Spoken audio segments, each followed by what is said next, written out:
আসসালামু আলাইকুম ওরহমতুল্লাহি ওবারাকাতু। প্রিয় দর্শক, আমন্ত্রণ জানাচ্ছি হিফজ শিক্ষা সিরিজের দ্বিতীয় এপিসোডে। আজকের বিষয় হাফেজের পিতামাতার ফজিলত। কল্পনা করুন, একটি শিশু মাদ্রাসার এক কোণে বসে, চোখে আলোর ঝলক, ঠোঁটে কোরআনের আয়াত, আর দূরে দাঁড়িয়ে আছে তার মা, তার বাবা। টলমলো আখি জল, গর্বগাথা চাহনি, আর হৃদয়ে অকৃত্রিম কৃতজ্ঞতা নিয়ে। এর কারণ কি বলতে পারেন? কারণ হচ্ছে তাদের সন্তান হবে একজন হাফেজে কোরআন তথা আল্লাহর ঐশী বাণী হৃদয়ে ধারণকারী। তারা সকল মোহমায়া ত্যাগ করে যখন তাদের আদরের শিশুটিকে ছোট বয়সেই আবাসিক হিফজখানায় ভর্তি করিয়ে দেন, তখন তা শুধু একটি শিক্ষাগত সিদ্ধান্তই নয়, বরং এটি একটি ইমানি আত্মত্যাগের প্রতীক হয়ে দাঁড়ায়। যে সন্তানকে একটু সময় না দেখলে বুক হাহাকার করে, যে মুখের হাসির জন্য দিনের পর দিন অপেক্ষা করেন মা বাবা, সেই সন্তানকে কোরআনের জন্য, আল্লাহর সন্তুষ্টির জন্য আলাদা করে রাখা নিঃসন্দেহে এক মহান ত্যাগ। এই ত্যাগ বাহ্যিকভাবে চোখে না দেখা গেলেও আখিরাতের প্রতিদান হবে চিরস্থায়ী। আল্লাহর রাসূল সাল্লাল্লাহু আলাইহি ওয়াসাল্লাম যে মুকুটের কথা বলেছেন, জান্নাতের যে সম্মানের কথা দিয়েছেন, তা অর্জনের এই পথ চলা শুরু হয় এই চোখের পানিতে বিদায় জানানো দিনে। তাদের এই ত্যাগ শুধু ব্যক্তিগত নয়, বরং সমাজ ও উম্মতের জন্য একটি দৃষ্টান্ত। এক হাফেজ সন্তানের পেছনে একাধিক প্রজন্মের হেদায়াত, কোরআন চর্চা ও আল্লাহ ভীতি জড়িয়ে থাকে। সুতরাং যারা তাদের সন্তানদের কোরআনের পথে সমর্পণ করেন, তাদের চোখের অশ্রু কিয়ামতের দিন রূপান্তরিত হবে আনন্দের আলোয়, আর তাদের এই ত্যাগ হবে আল্লাহর দরবারে কবুল হওয়া এক বিশেষ ইবাদত।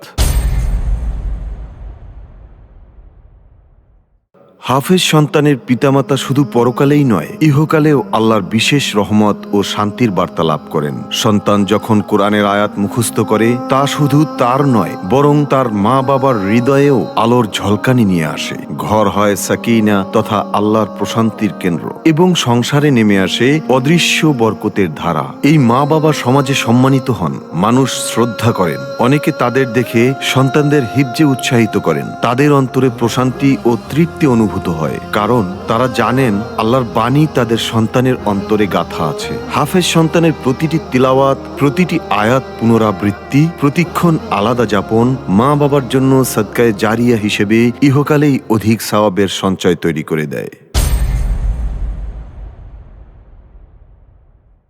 কিয়ামতের দিন যখন সবাই নিজেদের কৃতকর্মের সাজা ভোগ করবে, তখন হাফেজ সন্তানের পিতামাতা আল্লাহর পক্ষ থেকে বিশেষ মর্যাদা ও পুরস্কারে ভূষিত হবেন। তারা মাথায় পরবেন এমন এক জ্যোতির্ময় মুকুট, যার আলো হবে সূর্যের চেয়ে উজ্জ্বল। শুধু তাই নয়, হাফেজ সন্তান পিতামাতার জন্য জান্নাতের সুপারিশকারী হবেন। এমনকি যদি তারা কোনো কারণে জান্নাতের উপযুক্ত নাও হতেন, তবুও সন্তানের হিফজের কারণে আল্লাহ তাদের ক্ষমা করে জান্নাতে প্রবেশ করাবেন। সুতরাং হাফেজ সন্তানের পিতামাতার জন্য আখিরাতের জীবন হবে সম্মান, শান্তি ও জান্নাতের অনুপম সুখে পরিপূর্ণ।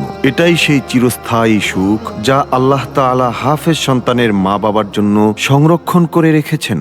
একজন শিশু যখন ছোট বয়স থেকেই কোরআন হিফজ শুরু করে, তখন তার মনে আল্লাহর বাণী গেঁথে যায়। এই বয়সে শেখা জিনিস স্মৃতিতে স্থায়ী হয় এবং সেগুলো তার চিন্তা, চেতনা, আচরণ ও জীবনের পথ নির্দেশক হিসেবে কাজ করে। হিফজের মাধ্যমে সে শৃঙ্খলা, ধৈর্য, অধ্যাবসায় ও আত্মনিয়ন্ত্রণ শেখে, যা তার সার্বিক শিক্ষা জীবনের উপর ইতিবাচক প্রভাব ফেলে। শুধু তাই নয়, হিফজ শিক্ষা সন্তানের আত্মার পরিশুদ্ধি সাধন করে এবং তাকে দুনিয়া ও আখিরাতের সফলতার পথে পরিচালিত করে। সুতরাং সন্তানের প্রাথমিক শিক্ষায় হিফজ অন্তর্ভুক্ত করা একটি বরকতময় সিদ্ধান্ত। হিফজ করা মানে শুধু কোরআন মুখস্থ করা নয়, এটি একটি আদর্শ চরিত্রের ভিত্তি, যা তাকে সব পেশায় নৈতিক ও যোগ্য নেতৃত্ব দিতে সহায়তা করে। সম্মানিত মুসলিম ভাই ও বোনেরা, হাফেজ সন্তান এক অমূল্য নিয়ামত। তার পেছনে আপনি সময়, শ্রম ও অর্থ ব্যয় করলে আল্লাহ আপনাকে দুনিয়ায় সম্মান ও আখিরাতে চিরস্থায়ী মর্যাদা দান করবেন। আল্লাহ আমাদের সবাইকে হাফেজ সন্তান দান করুন। যাদের সন্তান হিফজ করছে, তাদের তাওফিক, হিফাজত ও সফলতা দান করুন, এবং আমাদের সবাইকে জান্নাতের ওই উজ্জ্বল মুকুট পরিধানের সৌভাগ্য দান করুন। আমিন। হিফজ শিক্ষা সংক্রান্ত সকল তথ্য ধারাবাহিকভাবে এই সিরিজে পাবেন, তাই আমাদের ইউটিউব চ্যানেল সাবস্ক্রাইব ও ফেসবুক পেজটি লাইক দিয়ে আমাদের সাথেই থাকুন।